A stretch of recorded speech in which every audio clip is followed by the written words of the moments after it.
how to post Instagram story from PC or your desktop. So for that, open up Google or your Chrome browser and then go and search for instagram.com.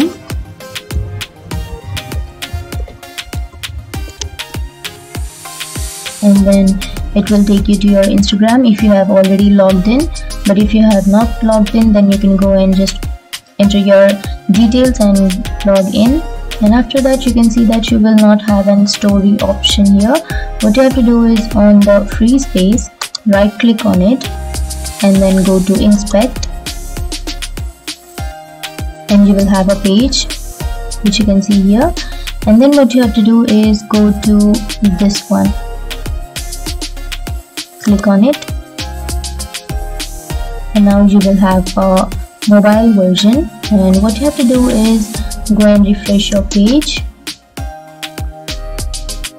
and after refreshing your page, you can see that you have option which says your story, and then click on that plus icon, and then there you go, you can add your story. So that's it. That's how you post Instagram story from PC or desktop. And if you have any questions, feel free to comment below. Thank you.